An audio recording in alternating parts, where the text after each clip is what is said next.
It's been 20 years since my favorite game series was brought to life, and in order to celebrate Crash Bandicoot's return from his year-long hiatus, we are getting more content for the new console generation. With that said, yesterday may be history, however, you can always return to the games from then, as I try to bring you a list of the worst, all the way to the very best games this franchise has to offer. And as I turned and twisted it, I will have exactly 20 games to talk about. Without further ado, let's start. Crash Boom Bang! Oh boy, where do we start on this one? First of all, the storyline does not make any sense whatsoever.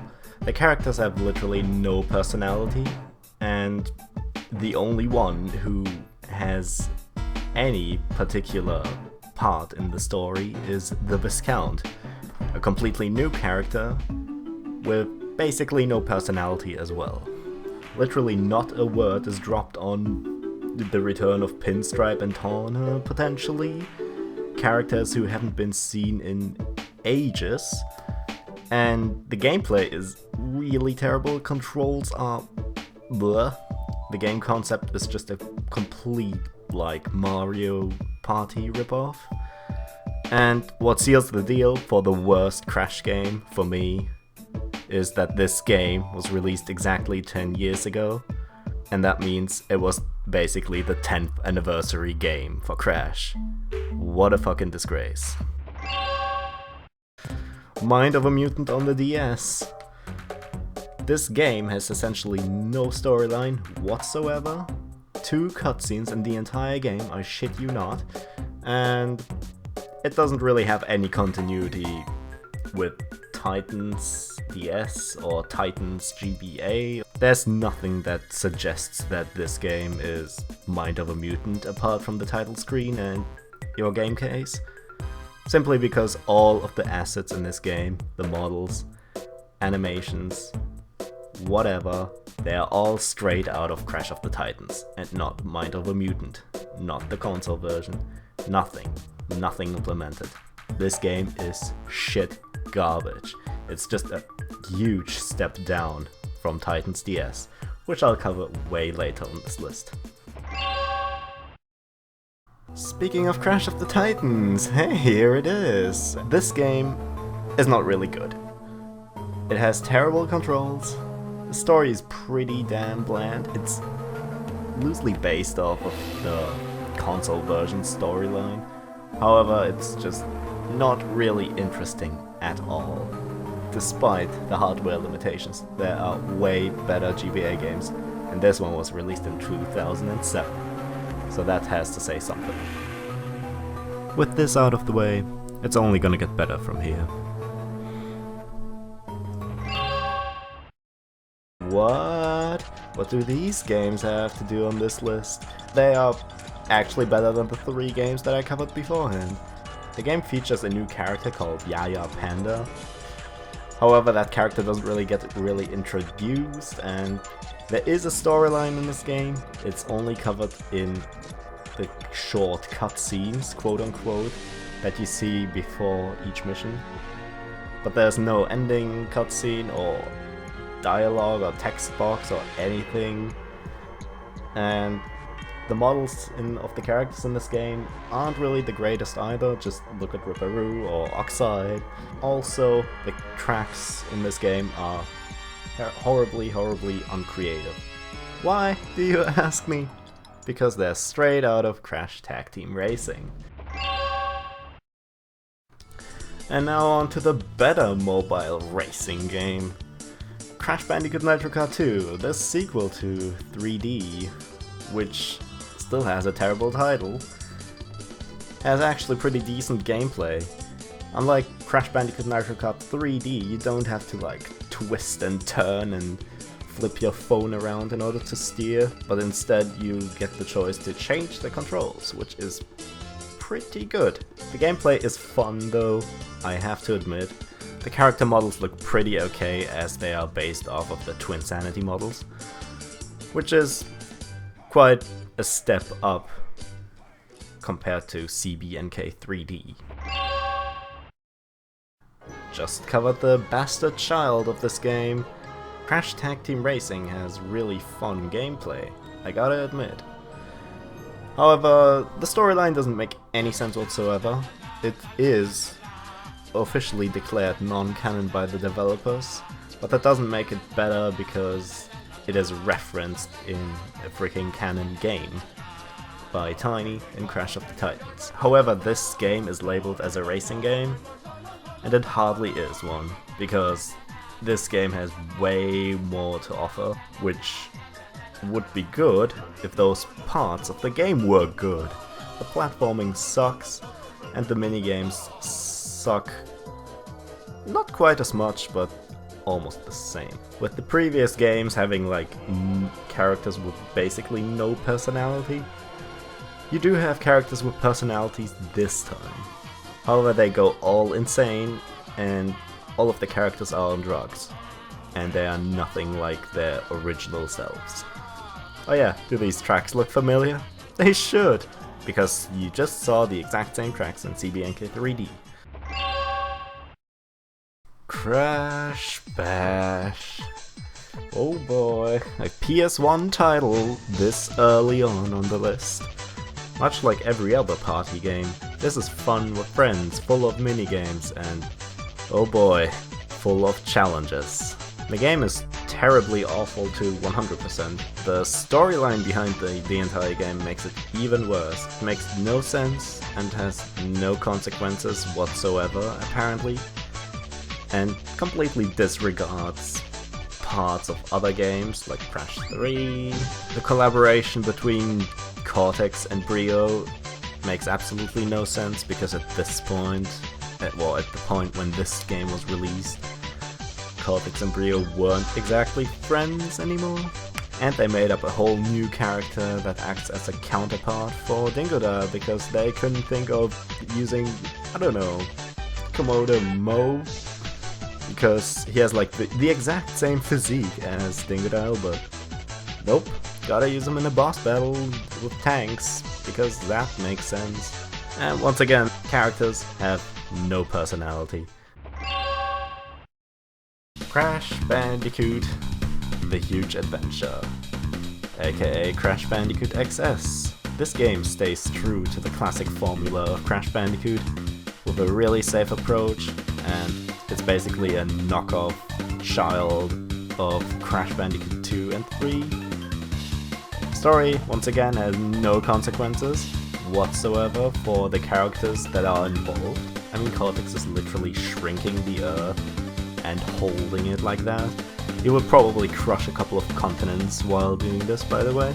However, in regards of the platforming, this game is fun, and considering all the hardware limitations that come with the Game Boy Advance, this is still pretty decent, but not quite good, by any means.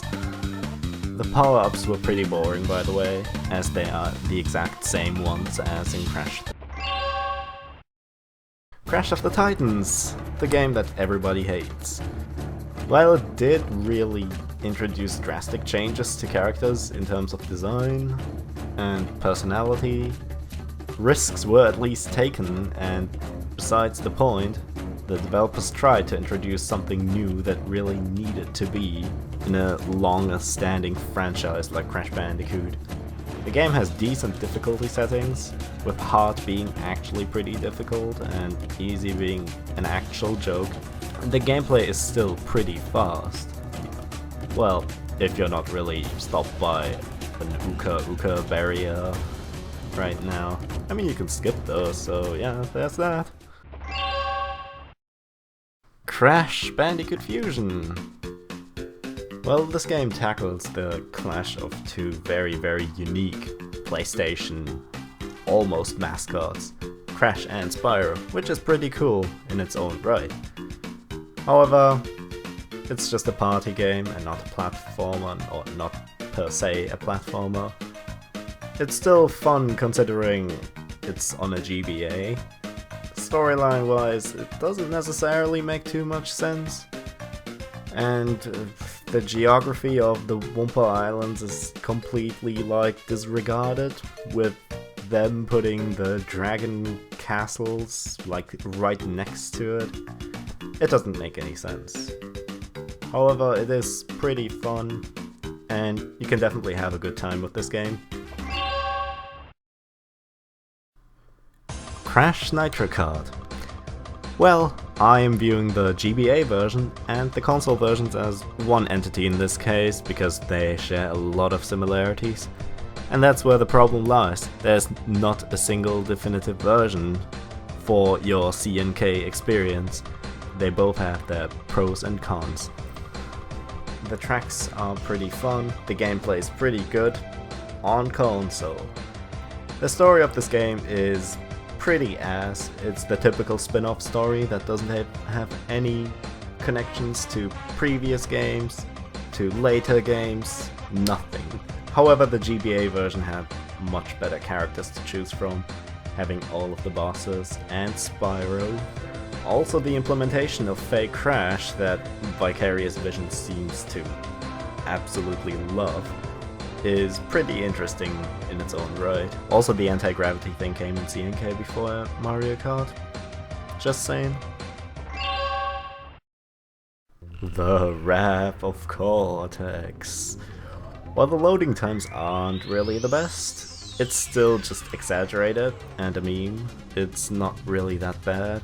The approach to the first non-PS1 Crash Bandicoot game was still relatively safe, staying true to the original formula and taking a lot of inspiration from Crash 3, which isn't a bad thing in this case, because the levels are still fun and innovative. Physics are kind of floaty, I have to say that. However, it made an impact on the entire story of the franchise that is to come, with the introduction of Crunch Bandicoot, who is basically reappearing in almost every game coming after this one. The vehicles in this game weren't directly taken from Crash 3, making this just a little bit better and feeling a little bit more fresh. And it's time to seal off the deal with the Game Boy Advance games. Crash Bandicoot Entranced, showing a bit more innovativeness with new power-ups, and not having Cortex being the villain in this game particularly, but instead Entropy, who is introduced in Crash Bandicoot 3. It also has ties to older games, with Crunch being a playable character and following directly up from Crash Bandicoot XS's storyline. This game still stays true to the original formula of the series, with being essentially a mix of Crash Bandicoot 3 and Wrath of Cortex in this case, just on a GBA. However, the implementation of Fake Crash, once again, on Vicarious Vision's part, is absolutely great, and they really want that character to shine.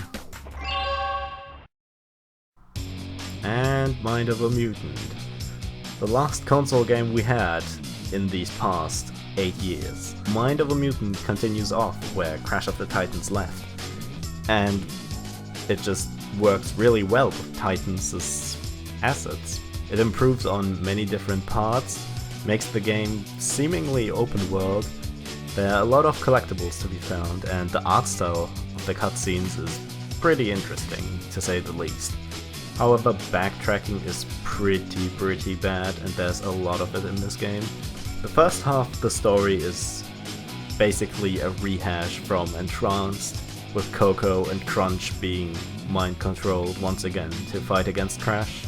But where the game really shines is the return of Dr. Nitrous Brio. Much like Cortex and Twinsanity, he's just being expanded upon, and just gets new layers of personality in this game quite a lot, which is great. What? Crash of the Titans DS is so high up? Well, hell yeah, because this is the very best handheld Crash Bandicoot game you'll ever find anywhere, and still takes quite a lot of inspiration from the older games. The storyline of this game is revolving around just taking a piss out of the storyline, but the controls are pretty decent, and it's way better than Mind of a Mutant DS. Just compare these two. It has 3D platforming, it has Titans, it has gems, it has crystals, and it has a 100% ending that you wouldn't really expect to see. and to the realm of Naughty Dog with Crash Bandicoot 3 Warped. It's a classic game, it's hard to beat, however it suffers from all games, shows, movies that have time travel in them. They most likely introduce time paradoxes, like this game. However, the time theme is very well implemented, also in a gameplay style with time trials and just overall a lot of memorable stages with good atmospheres, and unfortunately way too many vehicle stages, with some being completely overused and some getting way too little screen time.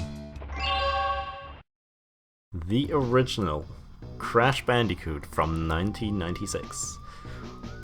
It's a classic, it's very difficult to beat, and by that I mean it's difficult to make a better game after that, and it's also difficult to literally beat the game. I mean, it's the introduction to the universe, you can't really discredit it. The physics may be wonky, however it was one of the first 3D platformers, so it was revolutionary for the franchise and the genre. And the atmosphere is just coming across perfectly with a really nice musical score, despite the story not being as great as you might want it to be. Storytelling wasn't too big back then anyway. And top 3, Crash Team Racing. I mean, it's fun, it's fast paced, and if you've played this game, you will know how impactful this game was for the kart racing genre. I mean, just having a kart racing spin-off for a platformer was just normal at the time. However, it is not a platformer, and that is not where Crash's focus lies. Therefore, it is not the best. But at least it's pretty close. There's one thing I always like to say. What is better than making something great? Making it even greater and continuing it. And that is exactly what Naughty Dog delivered with Crash Bandicoot 2.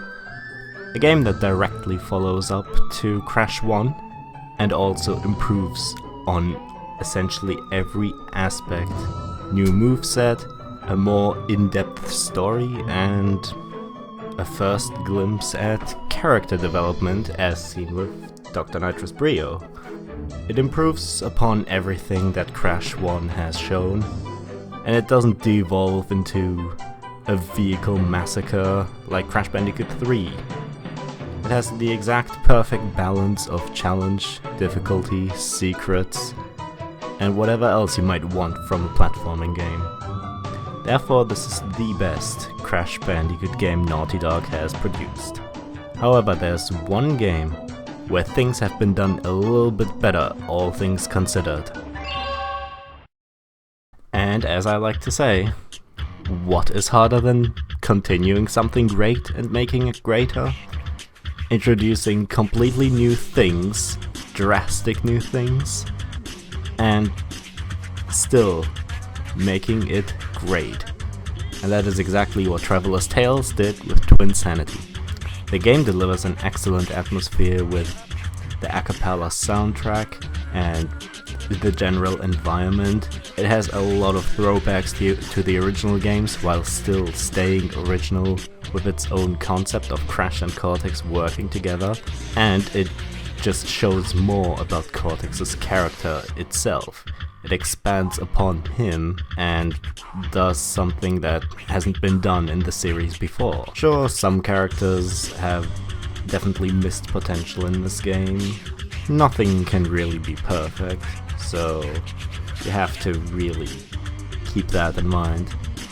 And consider the fact that Traveler's Tales has been rushed and had to cut a lot of content and still managed to deliver such a great game. And this is the reason why this is the best Crash Bandicoot game in my opinion. Had they not cut as much content as they have, that would have only widened the gap between Crash 2 and this game. This is, in the end, what it came down to. I hope you enjoyed. Keep in mind, all of these are my opinions, even though I tried to be as objective as I could and basically throw all my nostalgia for these games aboard. However, personal preferences always sneak their way in. There's only so much you can do about that. What are your opinions? Leave a comment, and thank you for watching. Make sure to buy all of the upcoming Crash Bandicoot titles.